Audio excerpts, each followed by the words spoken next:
You are listening to Lighthearted, the official podcast of the United States Lighthouse Society. My name is Jeremy D'Entremont. Welcome. In a few minutes, we will listen to a conversation with my friend Nick Korstad, who is a lighthouse owner and also president of the American Lighthouse Foundation. My co-host for this episode is Avery Shaughnessy Comfort, who's the executive director of the Presque Isle Light Station in Pennsylvania. Welcome back to the podcast, Avery. Thanks for having me back, Jeremy. So how is the fall season going so far? Is it warm? Is it cold? Are the fall colors out yet? It's been quite warm in Northwest Pennsylvania, to be honest. We're still, seeing a lot of greenery on the trees, but we are starting to notice some reds and oranges. And we just last night finally got a low in the 50s. So I'm hoping we see some more of those fall colors coming here soon. Sounds pretty similar to here on the New Hampshire seacoast. We're getting some red and orange and stuff popping out here and there now. So you last co-hosted in July, and this time you have the honor of co-hosting the 299th episode. Next week, we'll be doing a special 300th episode celebration, and you're also part of that. I am. So I'm really excited to hear how the 300th episode plays out, and it sounds like you have some great content lined up. But Jeremy, congratulations on 300 episodes. That's no small feat. I know. Thank you so much. Yeah. No, I'm amazed at it myself that we've done 300 episodes but without a break in 5.5 years. And as I've mentioned on the podcast recently, I am going to be going to every other week after the 300th episode to give myself and everybody else involved a little bit of a break and to give myself more time to do all the other things I do for the U.S. Lighthouse Society. So, but it's been a fantastic ride and will continue to be so. I learn something new every week. So we recently, Avery, have also discussed the idea of you being kind of a regional reporter for news and events in the Eastern Great Lakes region. And I understand you have some preservation work that's going on to tell us about today. Yes, there's a couple things happening in our neck of the woods. Our friends in Westfield, New York, about an hour from Erie to the east, are working on the revitalization of the Barcelona Lighthouse, which was recently acquired by the New York State Department of Parks, Recreation, and Historic Preservation. At the moment, some areas of the grounds in the tower base may not be open and accessible at this time, but this vital project intends to completely rehabilitate the tower with the goal of public access to the top during the first phase of the project. And as I understand, progress is well underway on the tower work and on the new gift shop and restrooms. According to the department, they have plans for the Barcelona Lighthouse property that include development into a full state historic site that will offer historic interpretive programming. So phase 1 is expected to be completed in spring.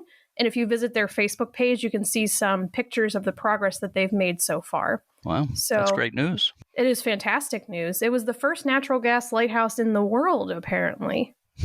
Wow. Interesting. And then back here in Erie, we completed our work on our summer kitchen project.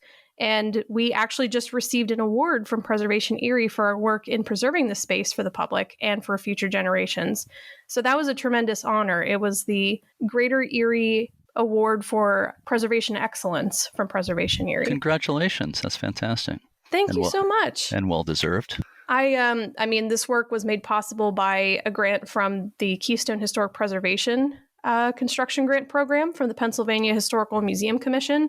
So without them, we couldn't do the work that we do. It's been a ride, but it's been a fantastic ride to the end. And I hope that you take some time to check out our Facebook page as well and see some of the pictures of the changes that we've made over the summer. Yeah, I will. And I think our listeners will. And I also need to go there and see it in person, as I hope many of our listeners can do as well.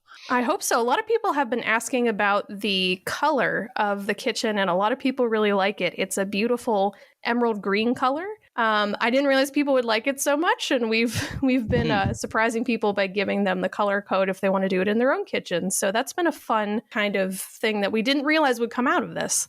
Emerald green. That's kind of an extreme green, isn't it?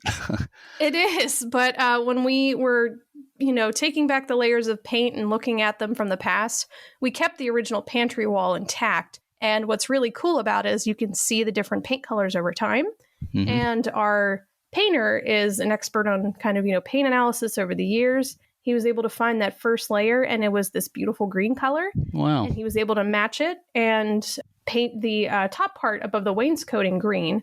So our wainscoting is white, the rest is green, and it's a really striking difference between the two colors. And what else have we got going on? We completed our repointing work on the Erie Land Lighthouse since the last time I talked to you, so it's completely clean, 100% repointed. It looks fabulous. We have a few more small areas to repair, but not too much left. And this work was also made possible by the Pennsylvania Historical and Museum Commission and also from a grant from the United States Lighthouse Society as well. Excellent. Yeah, I'll just throw in that if people are interested in USLHS preservation grants, just go to uslhs.org and look up that program, which is one of the great things that the U.S. Lighthouse Society does. Thank you for those restoration reports. And again, congratulations on everything that's been accomplished and the award and everything at Presque Isle. And we'll save the events you're going to talk about for after today's interview. So please help me introduce today's guest, Avery. Sure, Jeremy. Nick Korstad, who is originally from Portland, Oregon, fell in love with lighthouses when he was in middle school. When Borden Flats Light in Fall River, Massachusetts came up for sale via government auction in 2010, Nick saw a great opportunity. After buying the lighthouse, Nick sold everything he owned except his car, moved to Fall River, and started restoration. He achieved his dream of public access when he opened the lighthouse for overnight stays in 2013.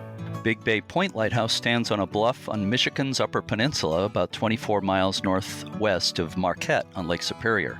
The building includes a 2-story brick keeper's house with an attached 60-foot tower that puts the light 105 feet above the lake. It's been privately owned since the early 1960s, and it was converted into a bed and breakfast inn in 1986. And since 2018, the resident owner has been Nick Korstad. In recent years, Nick has spearheaded the restoration of Browns Head Lighthouse on Vinalhaven Island in Maine. In 2022, a nonprofit group called the Friends of Browns Head Lighthouse was formed, with the goal of opening it to the public for overnight stays next year. Much work has already been completed. Nick became first vice president of the American Lighthouse Foundation in 2023, and at the end of the year, he was elected to president of the organization. Yeah, Nick and I have known each other for a while, quite a few years. I first spoke with him about 20 years ago, thereabouts, when he was the owner of Wolf Trap Light in Virginia. We talk about that in the interview as well. I visited Borden Flats Lighthouse in Fall River, Mass. With him and his mom on his very first trip there. I think that was in late 2010. And I stayed at Big Bay Point, his lighthouse B&B in Michigan, for a week 2 years ago. And Nick got me out to see about 40 lighthouses on the Upper Peninsula, a little bit on the Lower Peninsula too. 40 lighthouses in a week is a lot. Of course, Michigan's got quite a concentration of lighthouses. Nick has been on the podcast several times. I thought this was a good time to get updates on some of his projects. So let's listen to my conversation with Nick Korstad now. I am talking this afternoon with my good friend Nick Korstad. Well, first of all, hi, Nick. How are you doing? Hey, Jeremy. Thanks for having me on. Can you tell me again, how did you first get interested in lighthouses? I think it goes back to something like middle school, around that age. Is that about right? Yeah, my passion kind of started around 6th or 7th grade. My parents had moved me up to Washington State, and we had a lighthouse, the Dungeness Lighthouse in Sequim, that still had a lighthouse keeper. And it was 93, 94. And it was one of those oddities where the Coast Guard had forgot that they had a keeper out there and they're still paying a position for someone to stay. And they caught it in an internal audit, and they had pulled the lighthouse keeper position away and boarded up the lighthouse. And I believe the U.S. Lighthouse Society maybe started the first ever keepers program with that property. And that really kind of got me pulled in. And my middle school would do these things called Squim Peaks, where you could do activities outside of school. And one of them was walking out to that lighthouse. And I remember racing the kids to get out there. And it's just something that stuck with me. And as you know, for me, I have that fascination with the VRB 25 optic. And that was the first lighthouse I saw when installed. And so that's why if anyone ever sees VRBs in me, it just comes back to my childhood optics. Okay, well, that explains it. I don't know if I got that explanation before, but yeah, you and our mutual friend Bob Trapani are the biggest biggest optic junkies I know of. Yes. And with you, I know it's especially the VRB 25s. I don't think I ever heard that thing before about them still having a keeper at New Dungeness as late as like 94. I never heard that before. So it's like they forgot they had them there, huh? Yeah, it was just kind of, I think, a clerical error. And I just remember hearing, they said, oh, gosh, we're paying a guy to give lighthouse tours. And so he got, taken away. And the town really stood behind, not boarding up the lighthouse. I think it was boarded up for maybe 2 weeks. And then that keepers program started, and it's been going really well. I'd say it's probably one of the most successful in the country. It's an independent organization. It's not. I mean, there's a lot of links to the USLHS. For one thing, Chad Kaiser, who used to work for USLHS, is the general manager at New Dungeness Lighthouse. Does a fantastic job, and a few of us actually got out to the lighthouse with them this past spring. I had younger ladies back then, but I have stayed out there a couple of times, and I believe Chad and some other docents took us out, which was a lot easier. Well, I first talked to you in the what is that, early to mid 2000s, when you for a while you owned Wolf Trap Lighthouse in Chesapeake Bay, right? Correct. Yep. In the early days of buying these lighthouses, I didn't have the funds behind me, so I was always trying to get banks to fund it. And Wolf Trap was the first one where they said, these are personal property and we don't really want to underwrite them. So that's why that one got sold. And then I made a small profit, which I used to get Borden Flats started. And it was kind of a blessing in disguise, as Wolf Trap was nearly 2 miles offshore. And on my tour with the Coast Guard, it was a very flat, calm day. And they laughed and said, good luck ever coming back out here, because this doesn't exist usually. And with Fall River, Borden Flats is about 2,500 feet or so from the marina, which provided easy access. But some days it wasn't, Armageddon crossing that channel with the, southwest wind and the tide fluctuations. But that was the first start of taking a lighthouse, transforming it. And I took some pictures of it when I was back in Oregon before I moved there. And that's how I came up with that color pattern. Was people were complaining they couldn't see the lighthouse. And I was like, well, what can I do to distinguish it? And I know a lot of historical people don't like it when you change colors and stuff, but the lighthouse was just forgotten. And I was like, there's got to be a way of getting people to really see this again and make it part of the community. And by changing it all up and getting the keepers program out there, yeah, it was shocking. People that didn't even know that lighthouse existed, that lived in Fall River their whole life, became very interested in selling it. Kevin has done a great job, the new owner, at keeping that program alive. Yeah, he has. It's for sale as we speak, of course. Yeah, I think 5 years is the limit for most people on lighthouses. I'm sorry, what is that again? 5 years? I think 5 years is before they get the burnout. Yeah. Well, you've been so busy with that, and we'll get to Big Bay Point. But I know you've been very successful at both places with filling them up with guests. Yeah. So I went out there to Borden Flats. I think it was the first time you visited, right, with your mom? I think you came out on our site tour. Yeah. So we went out with the Coast Guard the first time. Yeah. And we're talking about what year was that? So that's 2010. It was December. It was December. Yeah. And we all had to put on the, what do you call those things? The survival suit. Yeah, I think there's another word they call them, but yeah, the orange Coast Guard survival suits. And I remember yours was really big, or my mom's was. Some of them, and one of you guys could barely walk through with those on.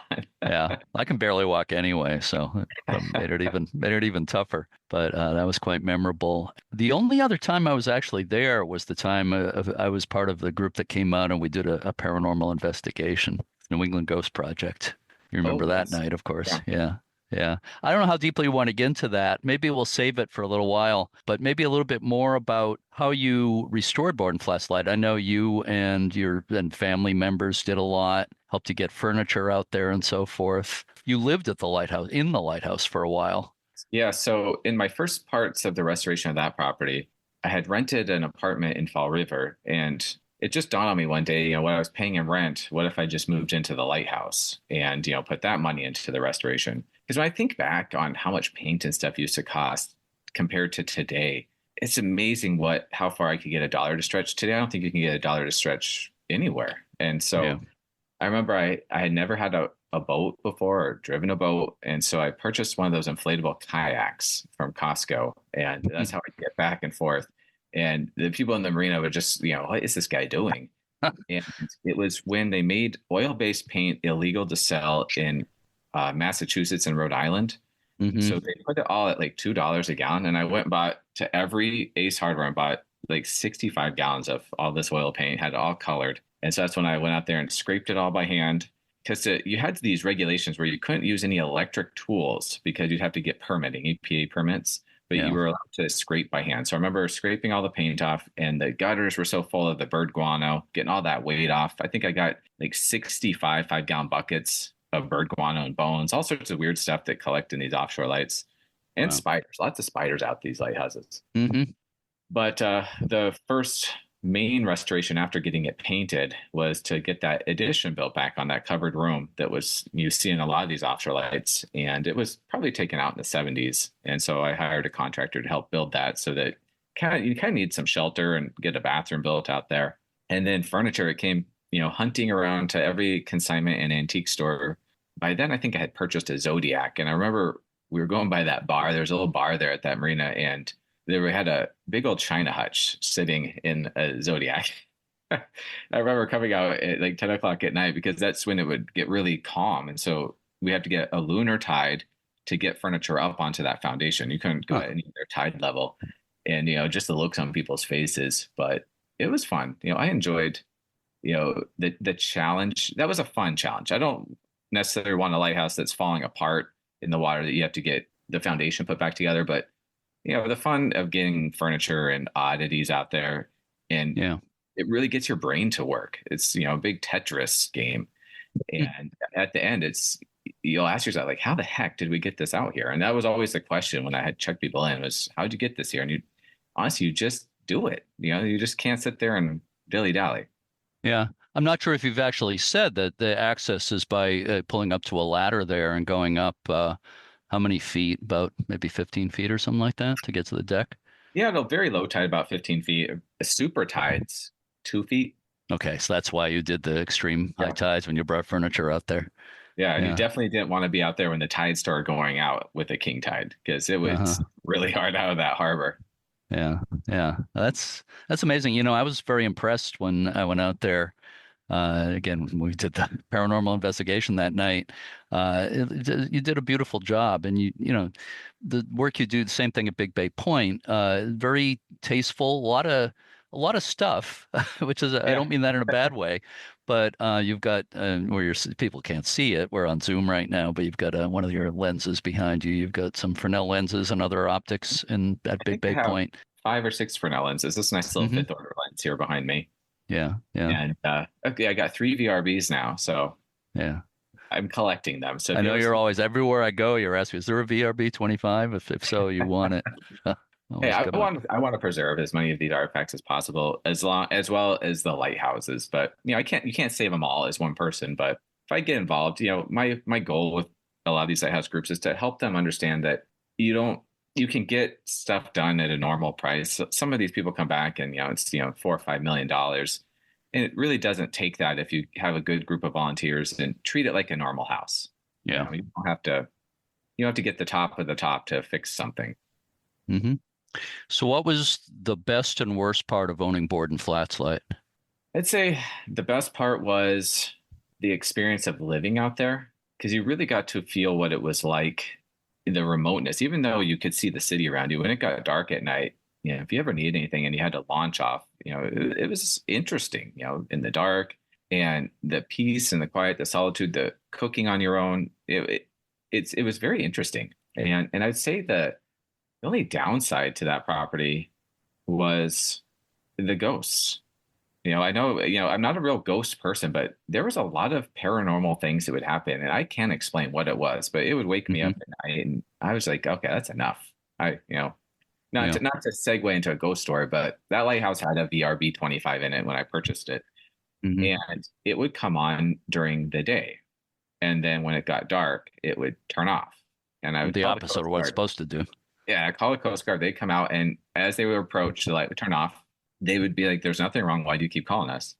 And it was like the spirits were summoning me to come out in the dark. And I was like, there's no way in heck I'm going out in that channel in the dark to figure out what's going on with this light. I know you had other experiences besides that at Borden Flats. Like, the time you were painting, you had interesting stuff going on. A lot of interesting stuff. What about the voice or voices you heard? Yeah, so I remember we're painting. My mom and brother had come to visit, and my brother came down from upstairs, and this girl had just walked just by him. We didn't see anything. We just a voice clear as day that said, these colors are really cute. And, because we had changed a lot of the colors back, and I had to go back to shore for something. So I rode back to shore, and I got back, and my brother asked my mom, were you humming a song in my ear? And my mom was like, absolutely not. I'm not even anywhere near you. And so he was panicked, and he was like, we're all 3 getting in this inflatable kayak. I'm not sitting out here alone. And I Mm-hmm. remember I had a fog detector in one of the windows and I needed to put a real window in. And we had disconnected the foghorn and bolted, this huge base of that fog detector. And all of a sudden, someone above on the floor above was just pounding their feet as hard as we could. It was like, what's going on? And I was like, oh, don't worry, we're going to reconnect this. So I put it back, plugged it back in, and all that noise had stopped. And Mm-hmm. so I heard, getting, people out there that when the Coast Guard removed the foghorn, that the lighthouse keeper was very upset that that was gone. So I'm Which not keeper would sure. that have been? Do you know? I think it was John Paul. Yeah. That must have Yeah. been something that he really enjoyed, was the sound signals. Uh-huh. And so, yeah. Well, he seems to be a usual suspect in some of these stories, these things that have happened, including the time we were there. I was there with New England Ghost Project, Ron Koluk and Leslie Marden, the psychic medium, and she and another woman who came out both felt a presence there, and both, if you remember, drew pictures, and without, they definitely didn't know anything about it going into that, and they both drew pictures of a guy with a mustache, and John Paul in the pictures, has a mustache, Yeah, so it kind of that looked was like him. pretty crazy. Yeah, I and remember. Leslie kept saying again, I know her well, and I know she didn't, do homework ahead of time. And she said, I keep hearing the name Jean Paul, like French, like Jean Paul. Then we eventually told her John Paul was the name of the keeper. Yeah. You know what's something really creepy? I was attracted to Borden Flats somehow. It was, I always say, we have a purpose in life and we just follow the road. We never know where the road's going to take us. But while I was working on Borden Flats, that's when I had applied for Stratford Shoals Lighthouse. Mm-hmm. And, I ended up getting that through the Lighthouse Preservation Act and just never was able to get the deed, with the difficulties with the submerged land lease. Yeah. I was like, it was a very easy application to do. And then I looked and John Paul was an assistant keeper out there. I was like, Mm-hmm. oh, what are the odds? Yeah. So I think you he want was to also bring that he was lighthouse also up. a keeper at Dutch Island and Rhode Island for a while. Yeah. So Yeah. he'd been around. Yeah, I have a picture with him of him. I think it was during the time he was at Dutch Island with his two sons. Oh, yeah. I think it's the best photo we have of him, as far as I know. And his Yeah. great granddaughter came out to the lighthouse, Mm-hmm. or maybe it was his granddaughter and great granddaughter. Yeah. They're very nice, but you could feel the energy of him around when I brought them out. And she couldn't get up and down that ladder. She was like 97 years old, but she made it up. I think I met them quite a few years ago at a lecture I did probably 20 years ago, and she actually gave me that photo at that time. Okay. Yeah, yeah. Well, that's cool that they got out there though. Stratford Shoals, you just mentioned, you did get ownership. I know a lot of people have had a hard time with the state of Connecticut, where they say they own the bottom land, so these lighthouses and everything makes it much more complicated. So, what's the story these days with Stratford Shoals? So I know it went up for GSA auction, I think last summer, maybe the summer before. And a gentleman that owns the Cleveland Ledge Lighthouse Yeah. purchased that. And so I'm not sure if he got this submerged land lease or not. I was going back and forth because the land, Stratford Shoals originally was built in New York.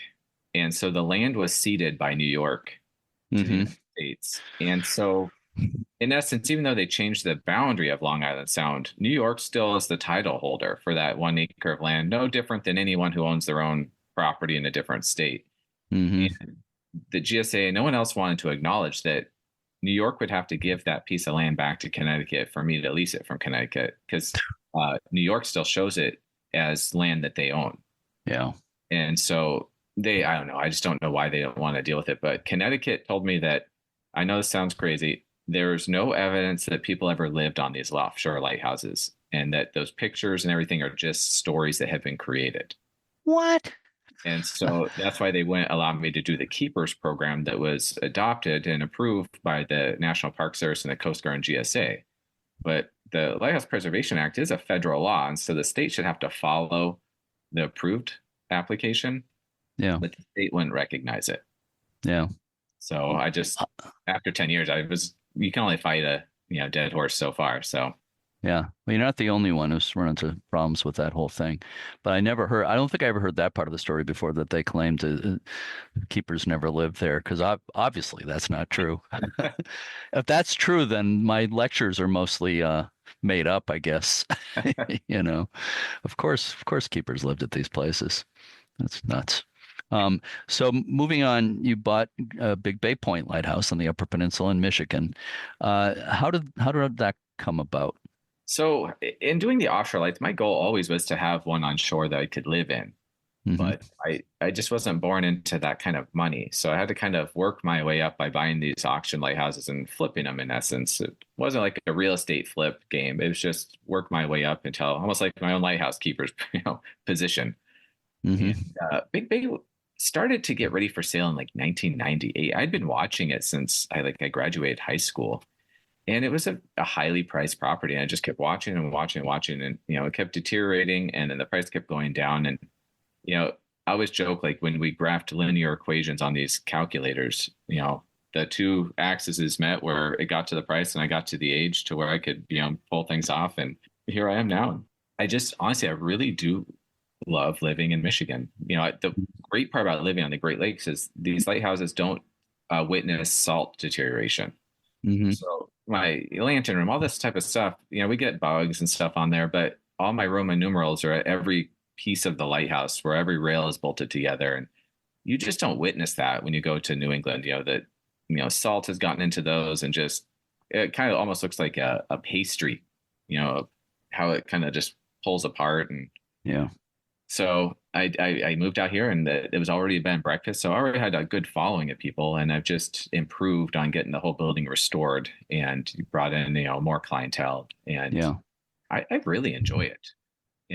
As the weather has changed too. It's 80 degrees outside right now. We're September 30th, where when I moved here, by now all the leaves had fallen off the trees, and we still have no fall color, and that's been the past couple of years, no snow, and so.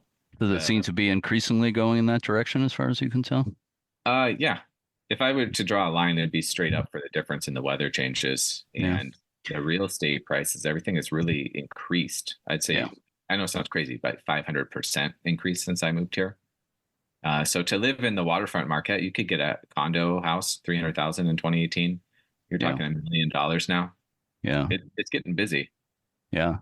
Well, property values, the properties around here in Portsmouth, New Hampshire, all of a sudden, the appraisals are like doubled from what they were like last year. It's nuts. So yeah, well, you hosted me 2 years ago when I went out there, or spring, so 2.5 years ago, I guess. And you and I got to, I think it was about 40 lighthouses in a week. Got to see at least 40. Yeah, well, you could see at least 40. I think I told you before that, I humored you at times where you were pointing in the distance saying, "You see that lighthouse?" And I said, "Yeah, sure, I see it."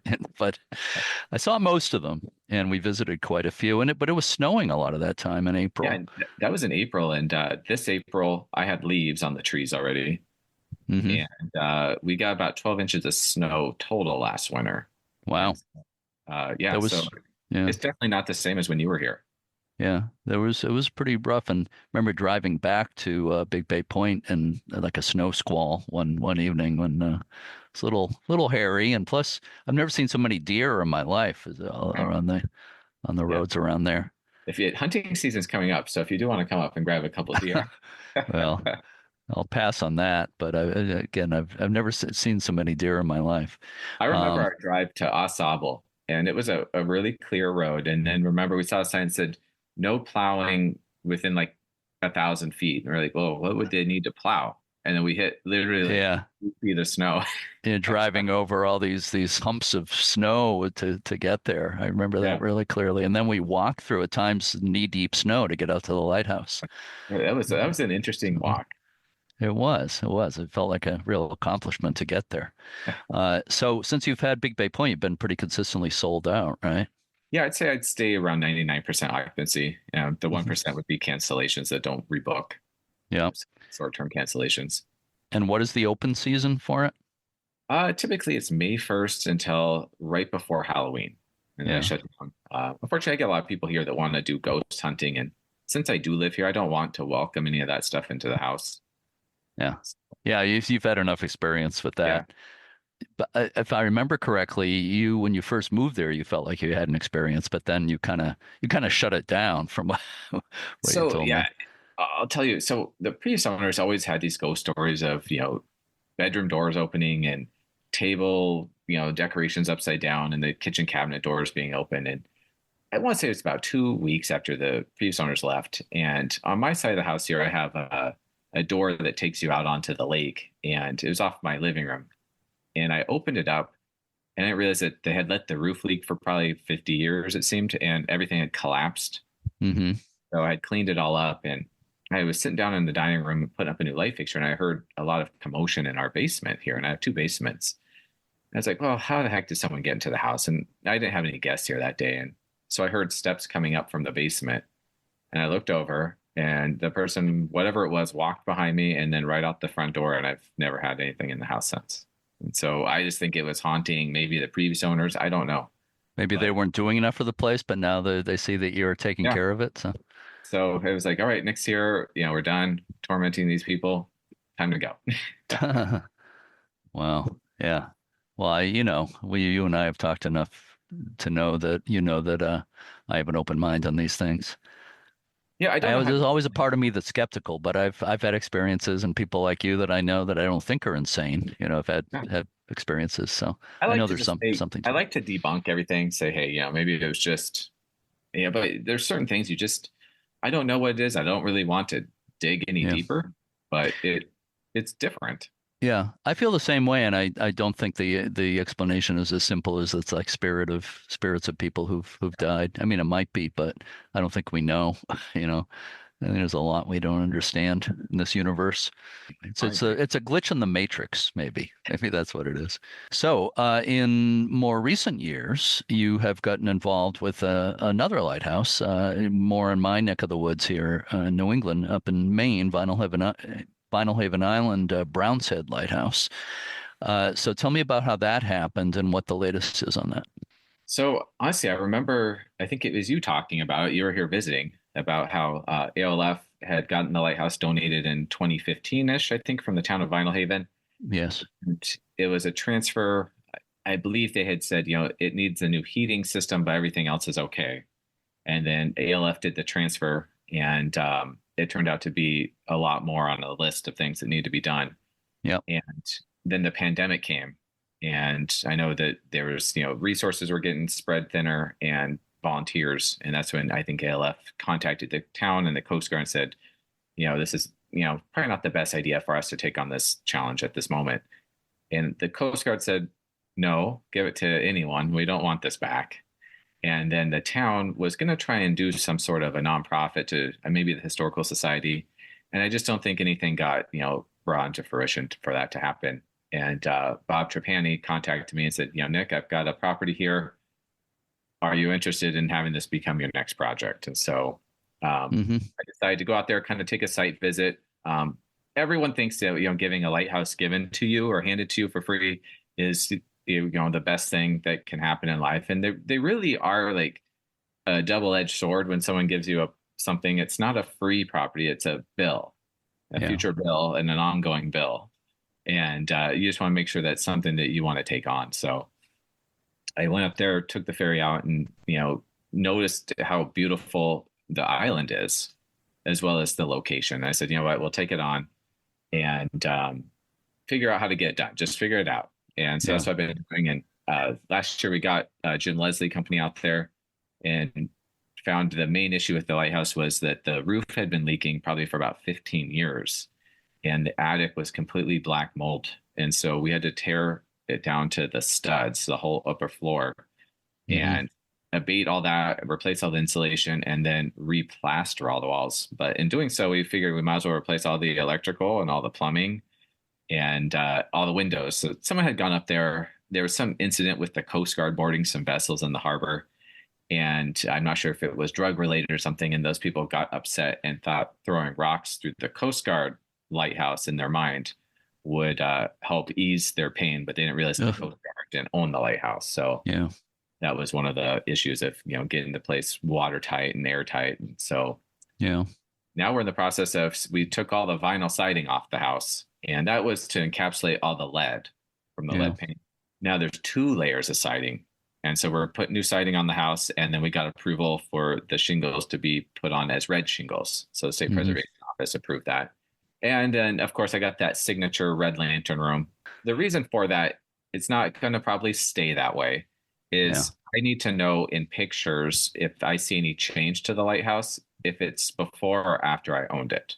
And so now that the windows have been replaced, there's a new timestamp that I know those are new windows. So this spring, I'll go out there and I'll paint it black again.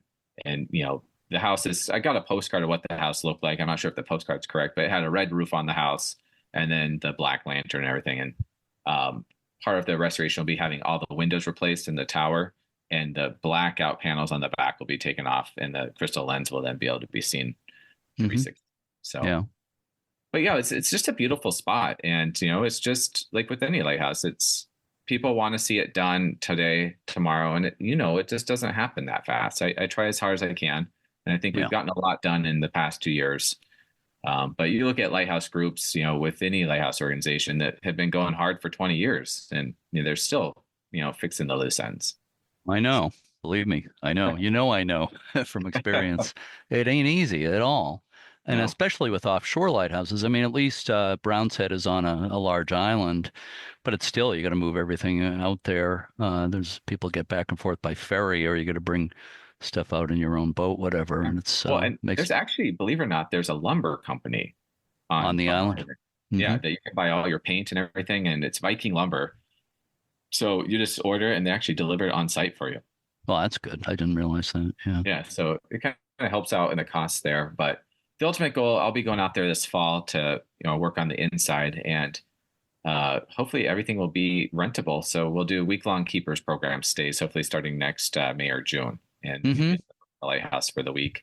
I was thinking about doing an inn out there, but it's just, there's been ferry service issues, and I don't want people to get, stuck if they can't get there.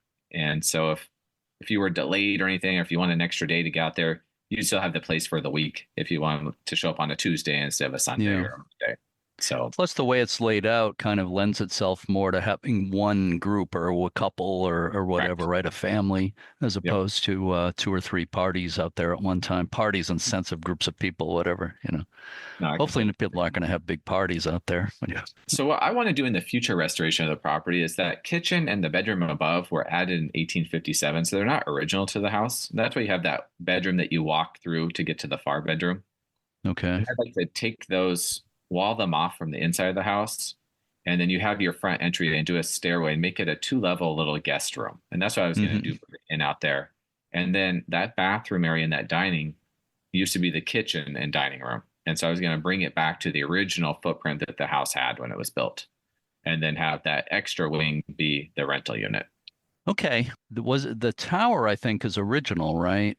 But wasn't the house rebuilt? 1832 tower. Yeah. And the house is rebuilt, or the house might still be the 1832 shell, and then it was 1857 rebuilt, kind of redesigned. Yeah, I thought it was totally rebuilt in 1857, but that might not be. Because there's pictures of it before it has the dormers on it as a single.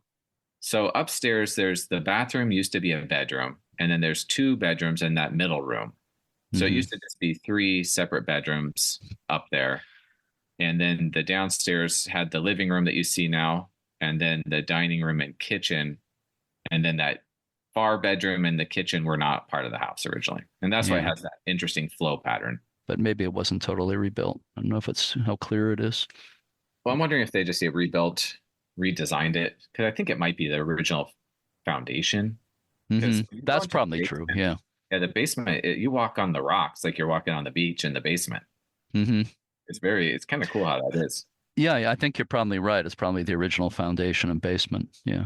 And that's one issue we have, because, that the storms last January got to the top of that retaining wall that's out there and undermined it a little bit. But in order to undermine it, that means that it's not sitting on rock. And so I did some digging, Jim Leslie looked, and that was added because there was a deck that came off the front of the house. And it's all ledge there. So when they built the boathouse, they put the retaining wall into backfill so that the keeper could get out and get into the house and paint and do the maintenance. But that is not a seawall protecting the house from any storm surges, because it's only like 25 feet long. You can't expect a 25-foot seawall to protect the house. Yeah. So people, the lighthouse is going to fall off the cliff. It's like, no, it's well attached to the ledge. It's not going anywhere. But Yeah. in the future, to harden the property, I would like to get a grant and actually put in a nice retaining seawall for future ocean level rise. But Sure. at this point, it's not. I don't think it's going to go anywhere. Um, it still had about 10 feet they would have to get to actually get to the brick part of the foundation from those January storms, and it's on a protected side of the island. It's not getting the Yeah. full surge. So, I'll cross my fingers. Again, it can't happen overnight, but the positive part of this lighthouse is that it's one of only 7 lighthouses that still has a fourth order lens or the original Yeah. crystal I lens in think the there are tower. 8 in Maine at this point. Yeah. Pretty sure there are 8. Yeah. And for this random out in the middle of nowhere lighthouse to still have a lens, I just scratch my head when I go up there. I'm like, how did they forget about this? Yeah. Now, how was it not vandalized in all these years? And it has maybe 1 or 2 chips in it. It's probably the cleanest looking Henri Lepeau fourth order lens I've ever seen, and it's miraculously not tarnished. It's got a good shine to it still. And I look up there and it's just like, is there still a keeper keeping watch? Keeping this light clean. Have you cleaned it? Because it probably hadn't been cleaned in years and years, probably. So yeah, I have that solution that's the denatured alcohol and stuff. So I have it out there, and I cleaned it when I was out there. I'm not sure if I'm supposed to touch it, but I have the understanding of how to do it. I didn't take the stuff you're not supposed to do to it. But I was going to see in the future if the Coast Guard would be willing to transfer the ownership of the lens to the nonprofit and then privatize the aid. Because I see, in the future, if they want to put one of those 8-stack LEDs out there or one of those new LED bulbs, I don't really want that blue color light. It's that real white, like cold, very Kelvin. cold light. Yeah. And, we do have the red panels in the windows. So I'm not sure if, they'll change it at that point or if they'll just take the whole lens out and just say it's fixed white or fixed red. Yeah. I'm assuming they've changed it to fixed red. So a lot of those Fresnel lenses in New England, and I think elsewhere, they have put those newer type of LEDs inside the lenses in the last couple of years, but so they haven't done that one yet. No. I think Penobscot Bay is the only bay that really hasn't been upgraded with some of the optics. I believe Fort Point, Owl's Head, I think still has a 2-place, and then we have the 4-place as well. And just time will tell, but I'd hate to see that lens taken out of there. Yeah. So there is now a nonprofit, right? Friends of Browns Head Lighthouse? Friends of Browns Head. And I formed that. And part of the forming of that was when Warwick Neck Lighthouse came up this year, I applied for that one using the Browns Head, the nonprofit for Browns Head. So we'll see. It'd be nice to have a lighthouse in Narragansett Bay as well that does a keepers program. But I know there was a lot of demand for that property. But I think there was a lot of competition for it. Gotta throw your hat out if you want to, want to keep a lighthouse going. Yeah. I think there's not a website yet, right? But there's a website in the work for Friends of Browns Head Light. There will be, and I'm in the process of that Coast Guard sign got blown down last January, and so it's a 12-foot by 3-foot wide. So I'm having 3 4-foot signs made that will go up there.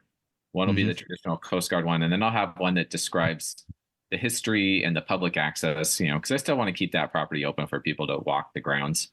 And then one will explain, if you want to contribute by becoming a lighthouse keeper and staying and, have the website and all that stuff. But I want to work with the Nature Conservancy that's out there and see if we can subdivide that land. There's a small trail on the far side of the property. And if, we can get that subdivided and give it to the township to do another nature preserve, it'd be kind of nice. I think there's 10 or 12 acres that came with the title. And it's not necessary for the preservation of the property. Yeah. But if something happened to me and, someone else got voted in as the president and they want to do something out there, it'd be nice to know that at least the town can kind of own the piece of the volcanic. I guess there's some volcanic rock out there that is not visible anywhere else. It explains the geology of the island. Yeah. And there's a lot of school groups and college groups come out there actually to see that. So, lighthouses are always got red tape, but they're always in these really cool spots. That's very true. Yeah. And I think your thinking is great there. So that's really good to hear, both for the environment there and, makes sense from your viewpoint as well. So moving right up to the last few months, you are now the president of the American Lighthouse Foundation. I actually stepped down as president at the end of last year, and you've succeeded me as president. So how's that going? It's going good. ALF was, or American Lighthouse Foundation, was an organization that I've been following since I was a kid. And Bob Trapani used to have a website called Storm Heroes. Yep. And my addiction to ATON equipment, I just developed a liking, and it was always nice to see the family. He always keeps his family as part of what they're doing, and it was an honor to actually be asked to become the vice president and then be able to move up into your position and become part of the family. I feel like I know them more than they know me because of all the exposure. But I'm excited because Browns Head is in that region, and I love Maine and I love New England, and I really want to help with getting Owl's Head and all these other properties that we take care of, getting them up to the standards that they should be at, and help keeping those traditions going. Yeah. So it's just like you with your role with the USLHS. You've taken a great liking to it, and you're finally doing what you want to do. And I feel like with ALF, I'm finally in a position where I can really help. I'm not just Joe Blow that's on Facebook or a newspaper article. I'm here. Call me, send me an email, and let's get it done. Yeah, yeah. Well, you're just a kid, but I like to tell people I found my dream job at retirement age. So they're not going to get rid of me anytime soon. But of course, I recommended you as president of ALF when I was stepping down. Not that I think it would have happened anyway, but to me, you're one of the most creative people in the field of lighthouse preservation. And I like the way you're always thinking. Your mind is always working. How do we generate funds with this funds to go back into the preservation of the property and so forth, and how to make it fun and accessible to the public. I find that if the public can be involved more than just tours or a gift shop, they develop this a new energy for these properties, and that's Big Bay is the same way. It goes. People are able to live an experience here, create an experience, whether it be a proposal or an anniversary, and they get to take that home with them. And it's a lot more to take home than just a gift shop or a T-shirt. It's something that will always last. A shirt will wash out, but you will always have that memory. And that's part of like the fundraising for me is how to get that experience to stay with people to where they keep transferring it on to the next person. And that's hard to do because you don't want to keep doing the same thing that every lighthouse is doing because then it gets boring. And, that's what we're going to probably have to end up doing in the future at Portsmouth Harbor is trying to figure out a new life that is going to get everyone involved again in the community and get that thing fixed. Yeah. And so, it's a little complicated being on an active Coast Guard station, kind of adds a layer of complication there. What's that? Sorry? We need them to move to a new base. Well, that's I don't know how deeply we want to get into that right now, but as we speak, hopefully we're going to have some stabilization work done at Portsmouth Harbor Lighthouse within like a couple of weeks from now. We hope. I did talk to Jim yesterday, and he said it's on his list, and hopefully, I'd like to be there and see everything that's going on because coming up here in the next couple of weeks. That's Jim Leslie you're talking about, the contractor. Of course, we've you and I and the American Lighthouse Foundation have worked with a lot over the years, but I believe we're also waiting for a approval from the Coast Guard on that plan as well.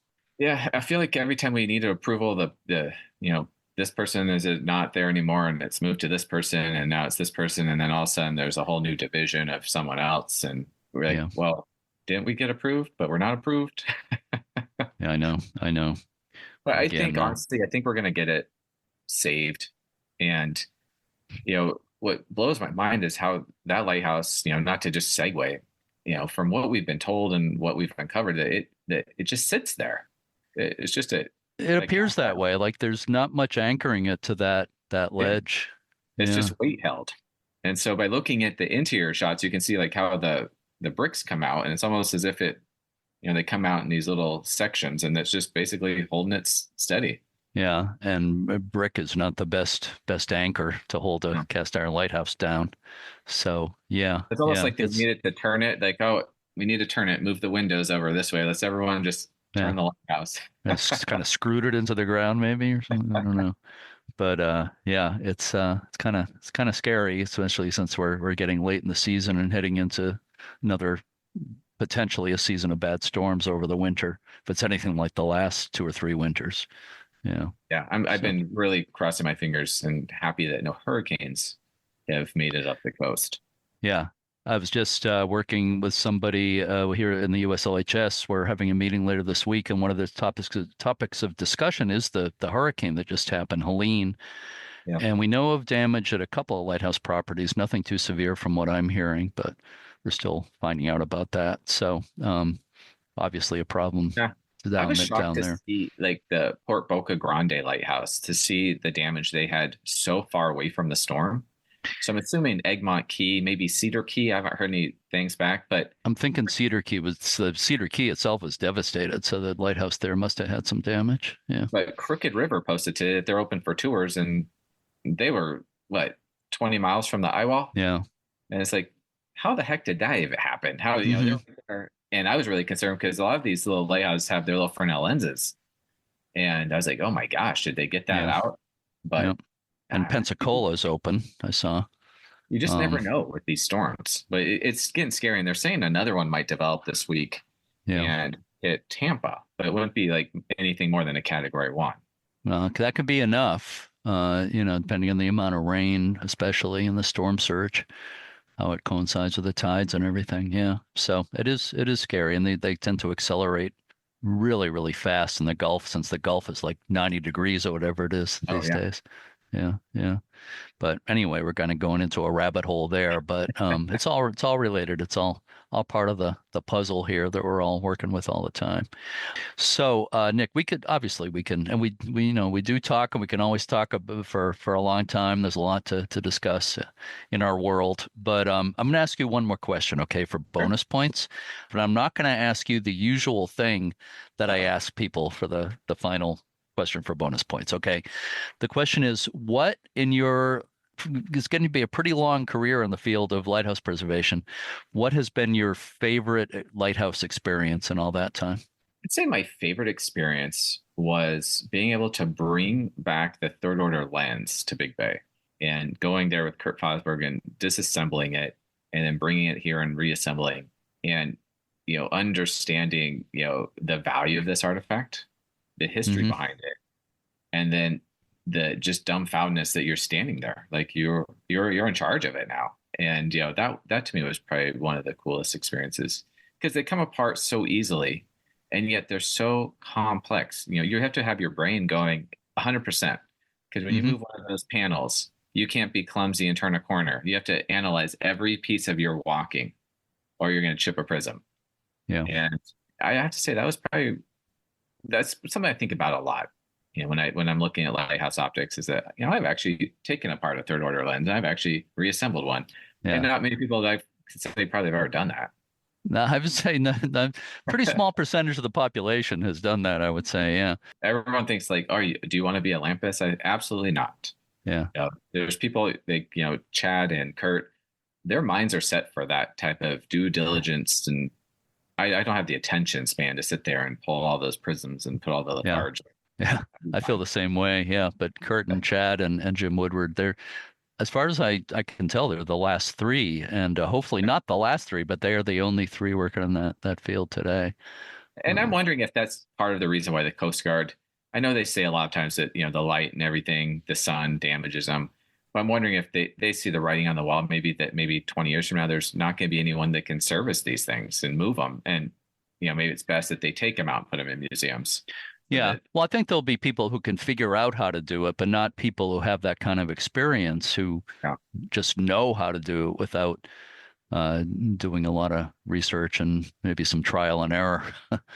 I know in England, they're doing a lot of upgrades, and by upgrade, it's a downgrade, taking the lenses out. But Hillary Siri and some other people were over there recently, and almost every lighthouse they went to had a new LED in it. Yeah. And so, there's some amazing lenses over there. Got to see incredible first order double first order lenses in some cases in England and Ireland in my travels in recent years. And I'm jealous of that, because I've always wanted to see those like hyper radiant, crazy, beautiful lenses that they fill the tower up so full, and it's awe-inspiring to sit there and watch them rotate. Well, one of these years you got to get somebody else to manage your property so you can do a little traveling. I know. I got to get ghost trained here how to do it. Yeah. Yeah. Well, on that note, I wish you a happy Halloween on that note. And Nick, it's always fun talking. And again, this is to be continued. And I like you're one of the very few people I feel like I can have on the podcast with no real plan in advance, and we can just talk about this stuff. I like it when stuff is unscripted because I'm not going to sit here and read, right. And I'm not reading either. This is all off the cuff. Definitely we're going to get together the next time you're in the neighborhood. And I just wish you all the best with Browns Head and everything else you're doing. You're a lighthouse mogul and you've done a tremendous job with it, and good luck with ALF. And there's a lot of balls in play. Yeah. But you're a good juggler, so you'll do well with it. Hey, so I'm just a normal person that likes lighthouses.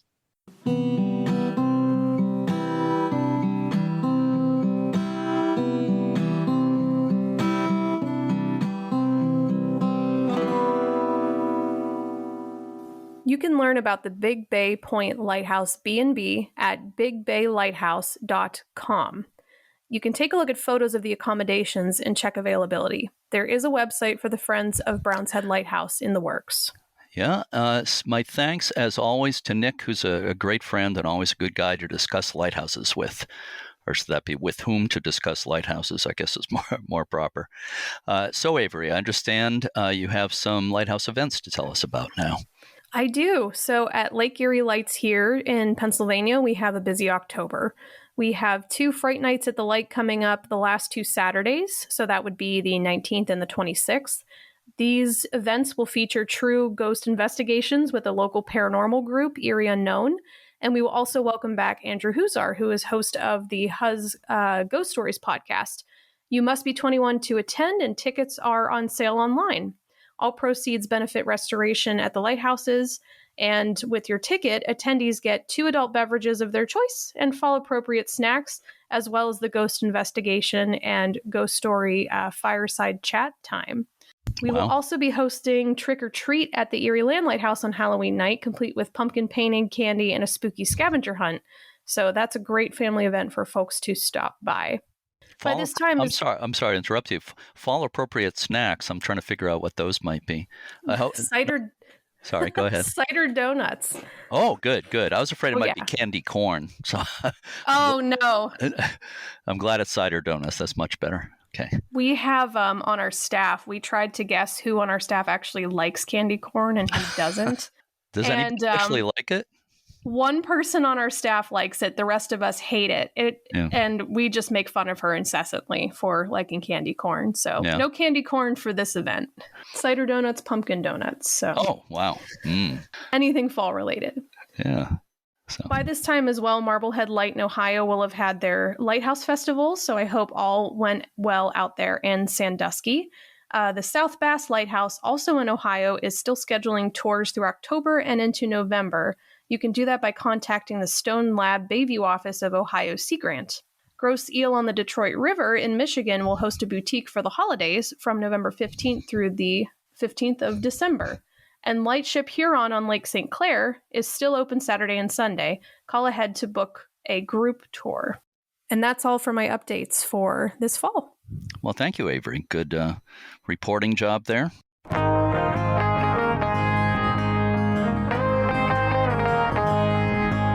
So before we close up shop for today, do you have a quote about autumn? I do. The writer Shira Tamir once wrote, "Anyone who thinks fallen leaves are dead has never watched them dancing on a windy day." I love that. Yeah, me too. Thanks so much for co-hosting again today, Avery. Thank you again for having me, and once again, congrats on almost 300 episodes.